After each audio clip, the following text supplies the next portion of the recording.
phone and the audio. That's Right? Okay, so hopefully this is perfect right better. there. All right, I excellent. like that. I like your decor in the background. I'm a big on Thank decor. you. Yeah, that's my office. Welcome to my office. It's Buddhas and crystals everywhere.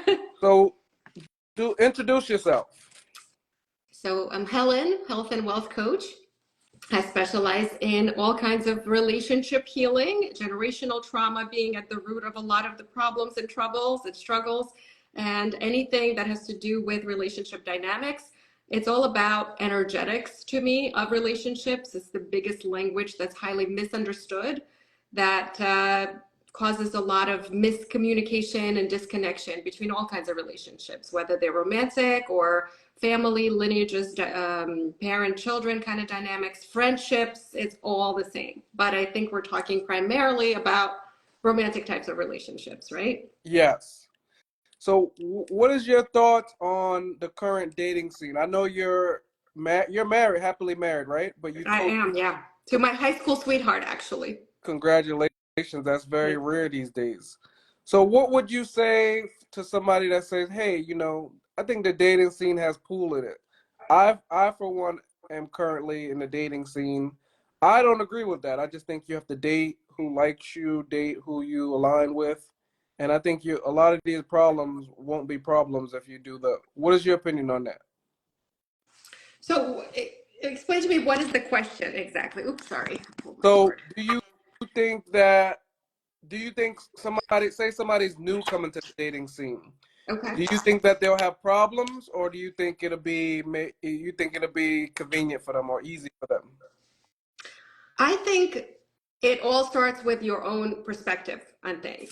And that's where a lot of my clients are what I call chronic singles. These are women who have been single for a long time.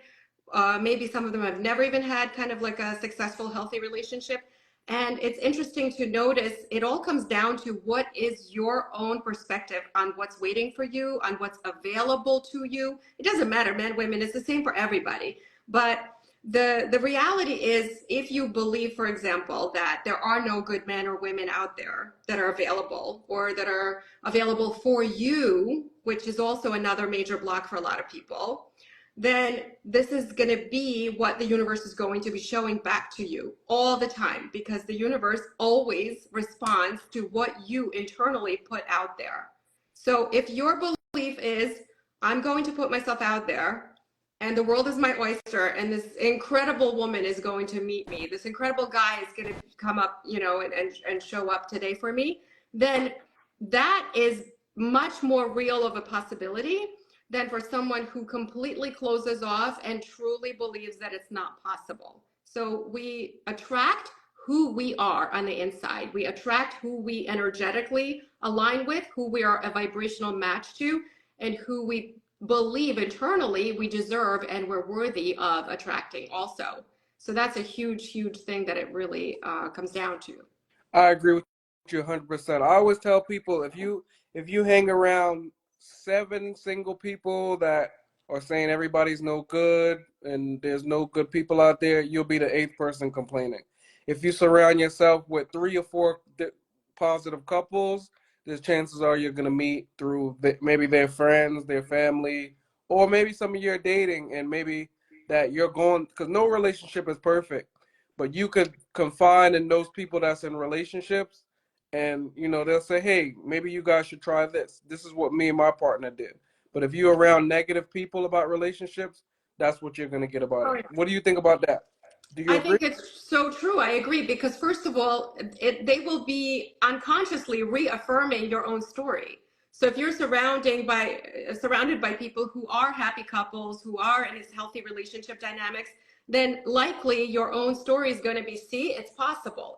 And if it's possible for them, it's likely possible for me, right? And if you're surrounding yourself with all the naysayers and all the toxic people or all the wounded people who had nothing but hurtful and painful relationships, then most likely you will also unconsciously take on their story as your truth.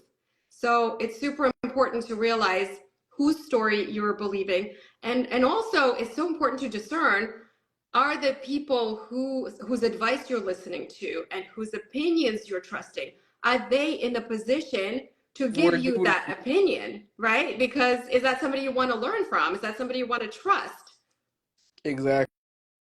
I would say for me, I could not take. Well, I think you could take some things from it. If somebody's like in a negative relationship, and I know that for a fact, it's more like I would want to help them maybe get through it or separate themselves from it rather than taking relationship advice from, my situation, like for my situation, if you get what I'm saying. But so I do have a question for you. You said I think there's a lot of issues where people trauma bond in relationships. Do you agree with that? Oh, yeah, absolutely. Absolutely.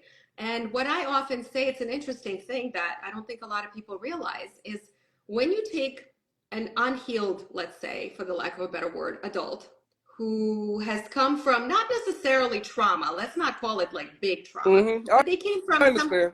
Yeah. yeah, some kind of like maybe childhood wounds that they haven't resolved from their parents. Maybe they're holding some grudge for their mom, their dad, both parents, whatever it is, right? Different levels and layers of trauma for different people and how they interpret it.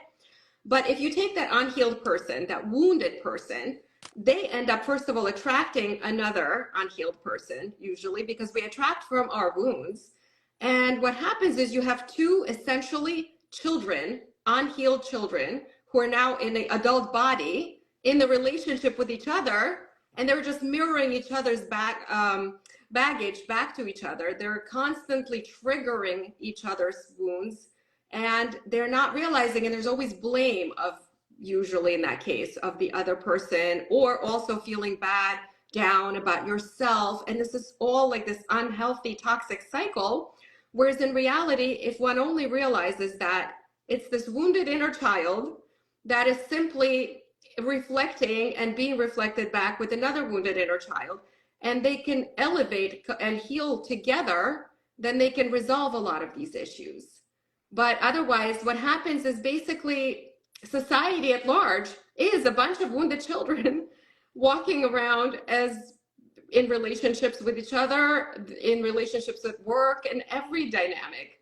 And people don't understand, why is there this kind of negativity between people? And it's because there's a lot of unhealed inner children walking around in adult bodies. Appreciate you. And like I said, welcome Helen to the show. And Helen, I think you guys should follow her if you're watching now or follow later. Her name is Health and Wealth Coach. She has a lot of great information. If you guys want to donate to the show, just click the heart at the bottom. And we'll continue. What about situations where I see a lot where people write into Ty Banks Live or come to, the clubhouse and they come to my room? It's always everybody else the problem. Do you think that sometimes people maybe need to take time? Maybe they need to evaluate what's going on with them? Because if you're at a certain age, I think you need to start being responsible for who you continuously pick, and it can't always be that everybody else is the problem. Do you agree with that or disagree? And like I said, if you disagree with something, it's fine. Absolutely. I'm No, learning you're as we bringing go out also. really great Yeah, points, for sure. Not only do I agree, but I think that that's when the consciousness level shifts, when you start to realize that anybody, first of all, that you attract, again, as I said earlier, is it's because they are mirroring something within yourself, always. And if somebody's triggering you, or something within someone is triggering you, it's because it's in some way, on some level, reflecting back at you something within yourself that still needs to be healed, that still needs to be brought to the conscious level. And so the only way to, first of all, create a healthier dynamic for yourself, and second is to attract somebody who would be hopefully the right type of person, is by first recognizing your own BS and your wounds that need to be healed. And only then can you start to expect something different. But living in a victim mode, it's always easier in a sense. It's a lot more comfortable for people. And so, they just put blame somewhere else. But here's the problem is they end up attracting the same type of person over and over in a different body, and always blaming somebody else and wondering, why does this keep happening to me?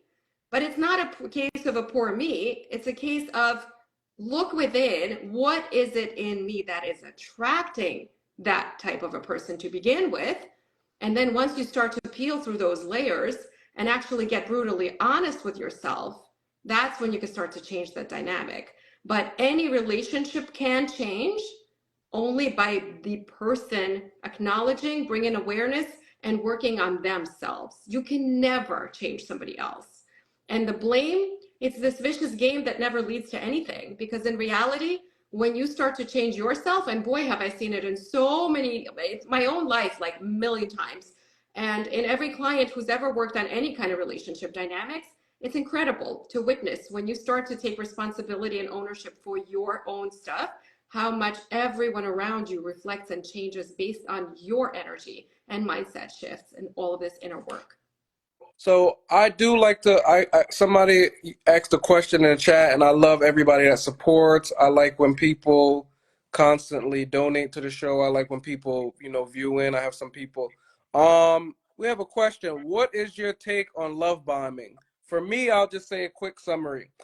I think sometimes, and I'm not saying this is her situation.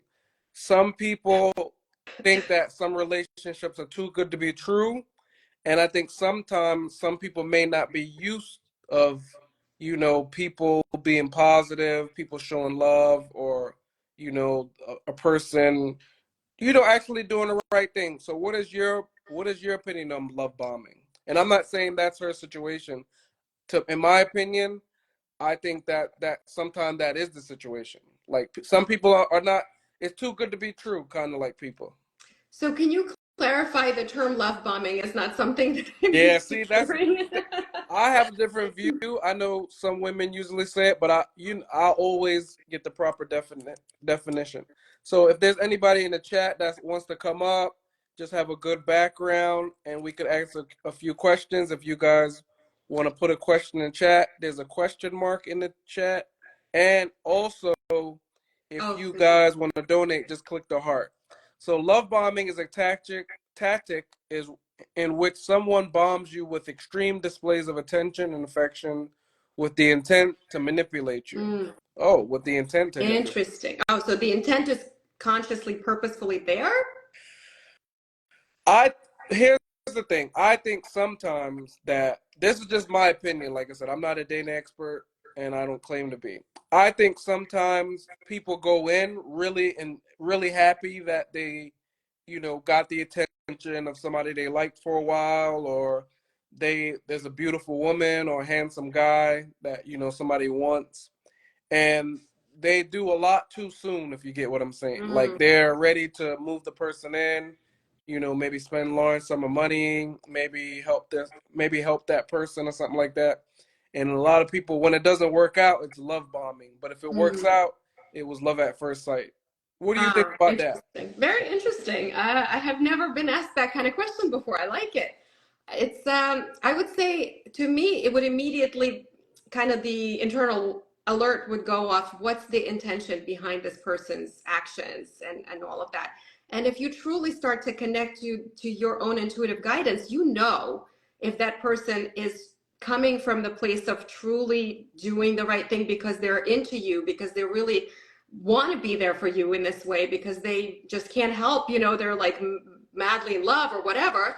But otherwise, it immediately sounded to me like a form of manipulation, or somebody who's maybe trying too hard, and they could be a people pleaser, which is a major unhealed wound from their childhood, or they could be very deeply insecure and they're trying to overcompensate in that way. It could be so many different scenarios. But underneath it all, if it's authentic, right? If it's truly an authentic gesture, you would feel that. And if the question comes up otherwise, then it's not an authentic. It doesn't come from that right place. The reason behind it is likely some form of manipulation, whether it's conscious or unconscious. I appreciate that. Somebody put in the chat, love bombing is a gateway to physical interaction only. Mm.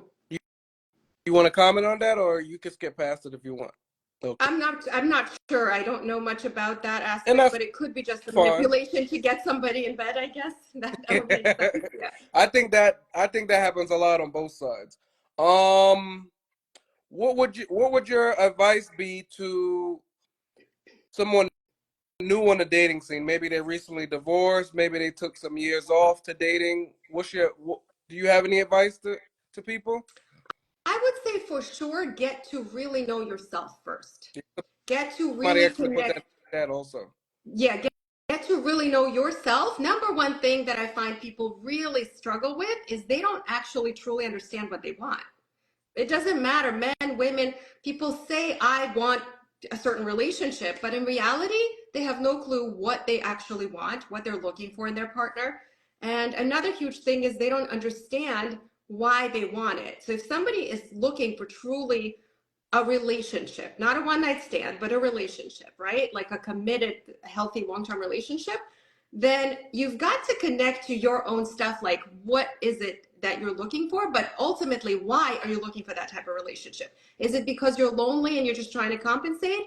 Or is it because you truly are ready to commit and be loved and love someone and all these kinds of things? That's when it's really important to realize the reasons behind things, because then it sort of forces you to be honest with yourself and to start to ask deeper questions. Because if you're trying to manifest a relationship out of lack, out of having, hi Anya, my friend joined, out of something that it's because you don't feel enough without a partner, or if you feel like you're less than, or something is not right with you unless you're in a relationship, right? All these kinds of patterns, then that's a wrong reason for to be in a relationship, and you're never going to attract a true, authentic, healthy dynamic coming from that place, because it's coming from a place of lack. So you will always attract some form of void in that relationship energetically. So it's very important to be so honest with yourself, recognize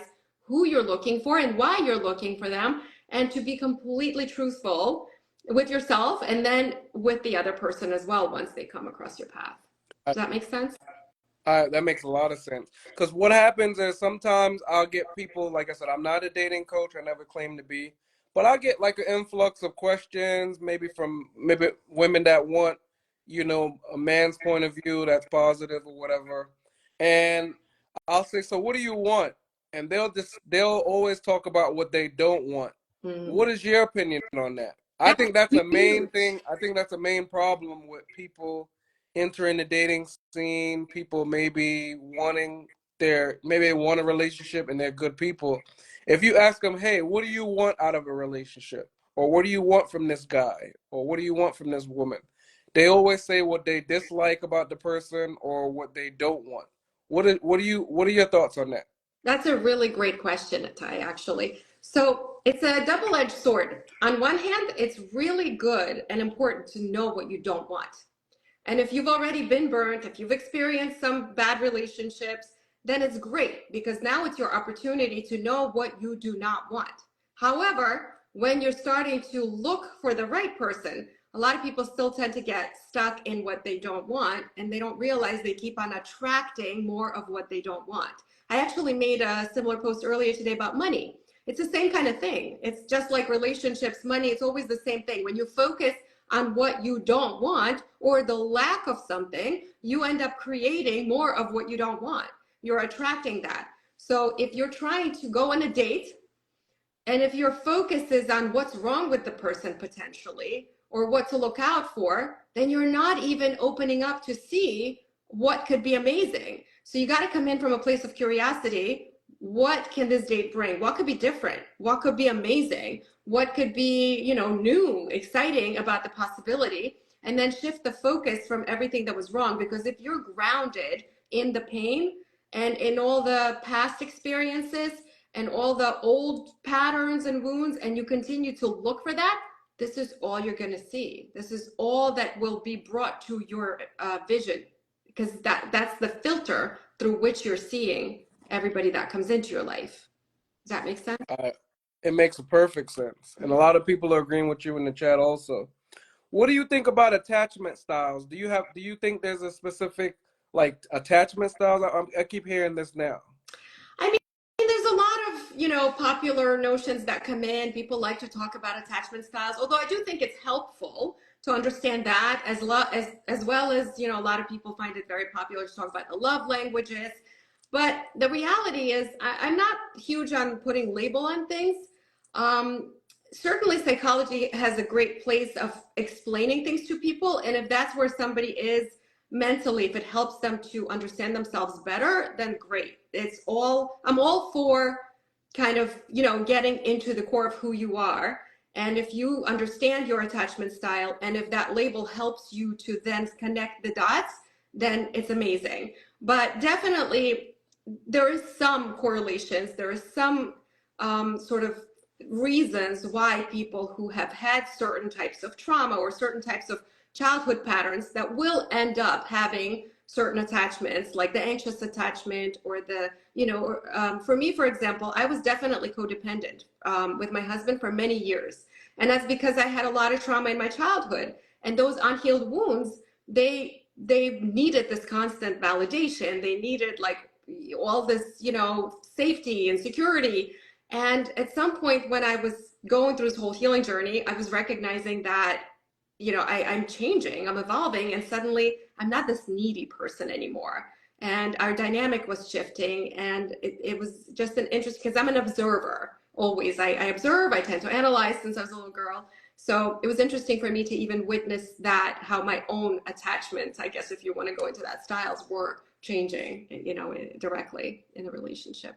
Again, if you guys are new to the live, this is Helen, and please Hi. follow her, Health and Wealth Coach. We met on another platform, Clubhouse. Amazing. She had the whole room asking questions, and I do appreciate you for spending, time with us. I Uh, appreciate you dragging me out here and being on live. This is the second one. The last one I did last week. I really Definitely, and don't normally I come out usually of go myself. live one to two nights a week, so you're always welcome back because I have some more questions. Today was just, we spoke earlier, but today was like a back and forth. I didn't even know if I was going to go live.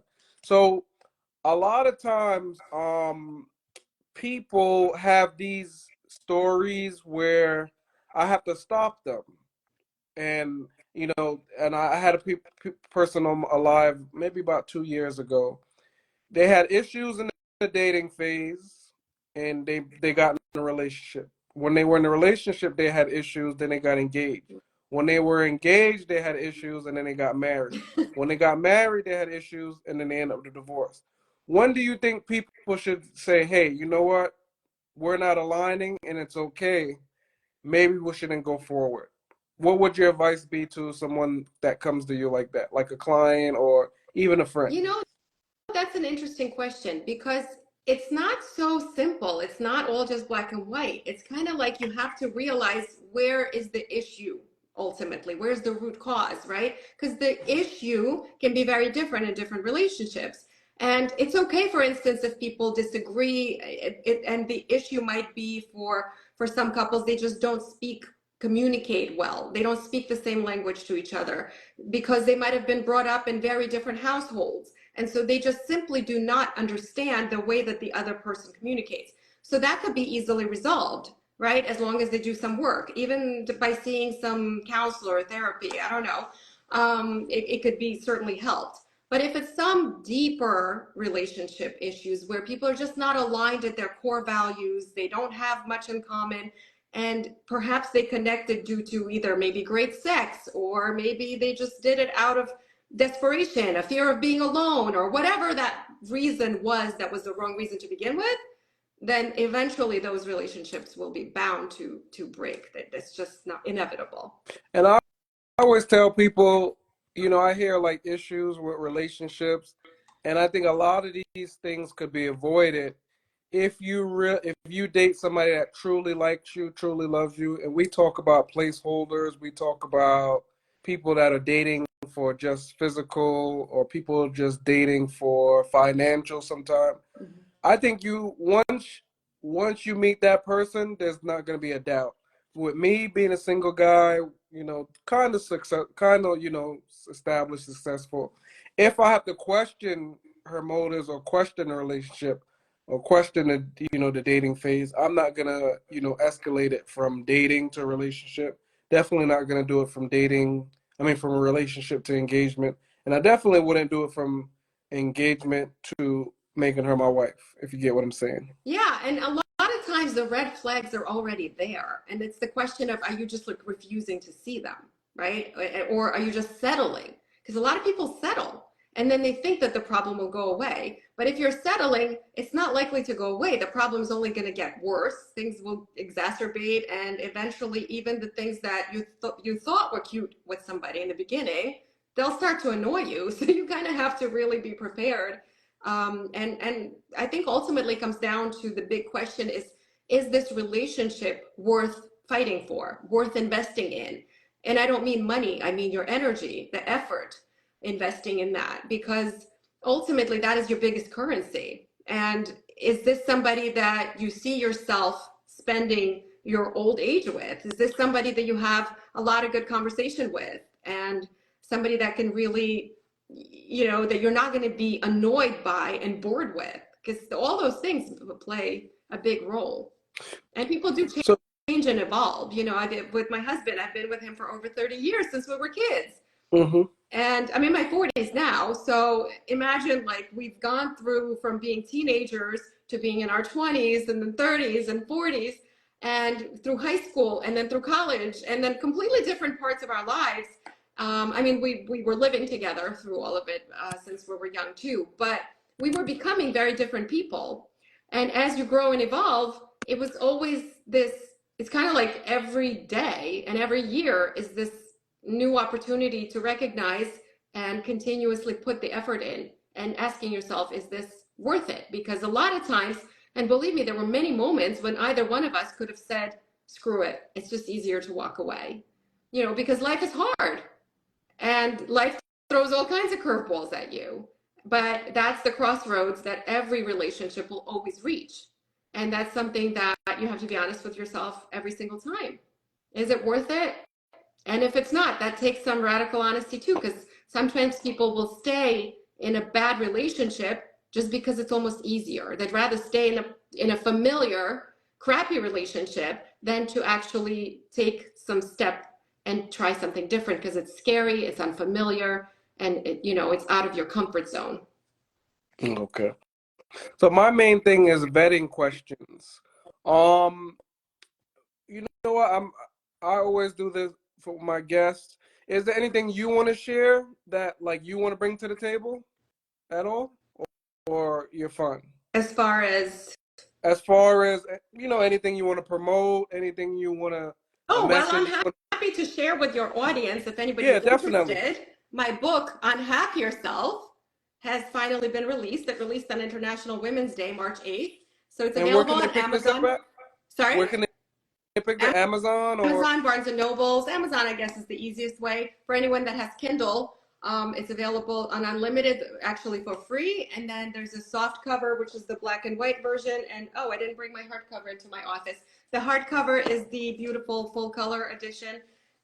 So it's all available on Amazon, and it literally has an all-encompassing method that I've been using to teach my private clients one-on-one for years. I call the STEER method. And I give all the tips and tools and everything that I've taught my private VIP clients that is now in the book, because that's been my life mission, is to help to elevate and raise the collective consciousness and heal the relationships, ultimately one person at a time, one family unit at a time. So I hope that this book helps to reach whoever is meant to read it and to get some help. And actually, for your audience, if anybody is interested in understanding a little bit more about themselves, their past, their lineages, and how it might be affecting themselves and their reality and relationships today, I have still, my free ebook is still available on my website. So take advantage of that. It's called Unveiling the Mystery of Generational Trauma. And I've been told many times to charge for it, but I'm still giving it away for free. There's no strings attached. You go to the website, healthandwealthcoach.com, and download your free copy. Appreciate you, and I appreciate you for spending time. So tonight's topic, I always talk about the headliner, the current dating pool. I have a lot of people in Clubhouse and that come to the live. So, well, the dating pool has pee in it. The dating pool is not good.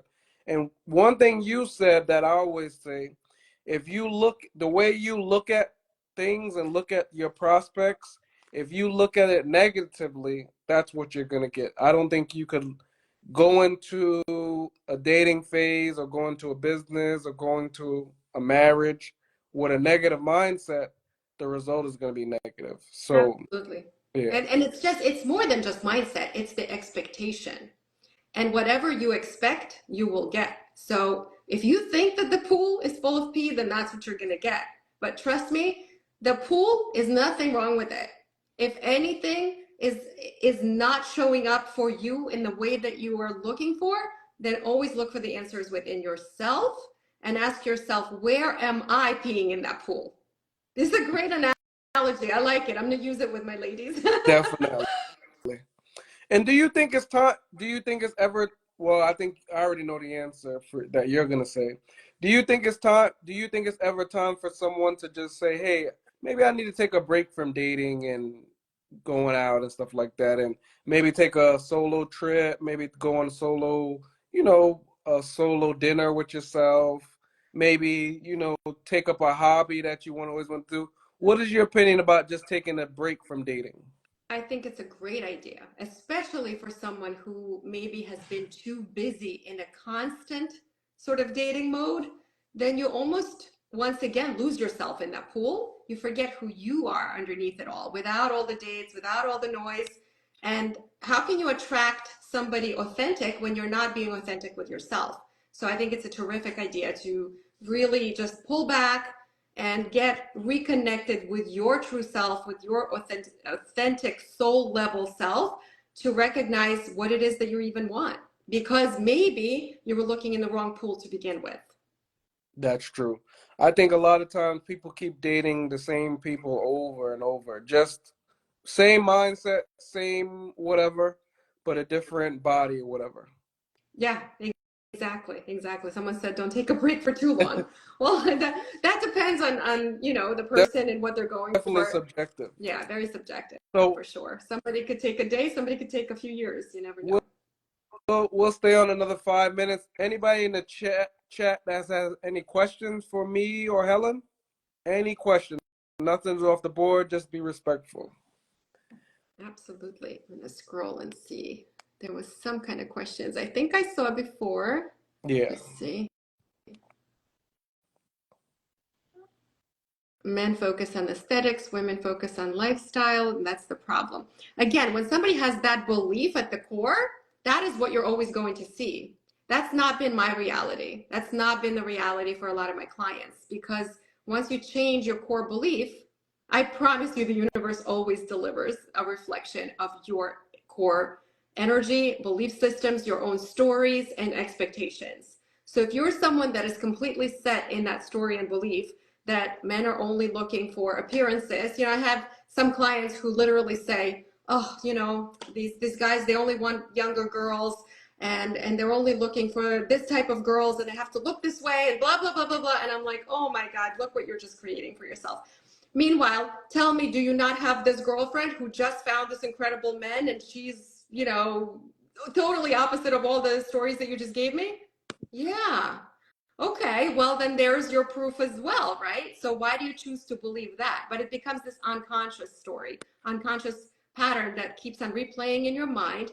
And the longer you don't see through that pattern, the longer you allow it to play out unconsciously as if it's your truth, then it will always be your truth externally. Because as within, so without, the saying, as above, as so below. Whatever you are emitting energetically, whatever frequency and mindset you're aligning with, and whatever it is you're expecting, universe is like a giant Amazon, and it will always deliver you that which you place an order for. So if you're ordering crappy relationships because that is what you're ordering through your belief systems and programs, you will always deliver exactly what you've ordered. Definitely, I agree. Um, is there anything else you want to add? I like to do my show quick and brief. I'm gonna save this live. You'll be tagged. You'll definitely get some new followers, some new people checking your stuff out. Appreciate Hopefully, it. some Sounds new great. book sales and all stuff like that. And I hope we could do this again soon. I would love to. This was a great conversation. Thank you. Thank you all for joining us and being here. Thank you, Helen. I appreciate you. Any last questions in the chat? Or do you have any questions for me, Helen? Well, you've shared about your personal life. Maybe you have some questions for me, Ty, so go ahead, anything direct. Um, I think we on a lot of situations we are the same page. I do have a question. So a lot of people, with the age of online dating, what is your advice and opinion on people dating people online or from different states? From different states. Well, that could be challenging, I Like long suppose. distance relationships. Yeah, I'm sure it has a lot of challenges. I don't have a lot of expertise with that, but I can't imagine that it would be a very successful sort of outcome for a lot of people. But that's not to say that it's not possible, because again, anything is possible. You can meet your soulmate, the love of your life, somewhere in another state or another country. I know people who have, and who am I to say that that's not possible? Absolutely, it is. As a majority, though, it's probably not the easiest way to find someone, just because logistically it creates a lot of issues, right? For people to figure out flights or distances and all that. But if that's where somebody resonates with you, then by all means give it a chance. Definitely. I'm sorry, I almost lost you for a second. No, it's okay. Um, yeah, that's pretty much it. I know that's like one of the main questions: online dating and long distance relationships. That's maybe going to be my next couple of lives. I'm going to talk about online dating do's and don'ts, in my opinion, and I'm going to do one on online dating and dating long distance. Okay. Yeah. So again, I appreciate you for coming on. Um, and I have some other great topics that we'll talk about. And if you're interested, you'll come back on. Sounds Uh, good. Love it. All right. all Thank you. right. Have a good night. Have a good night, Helen, and good night, guys.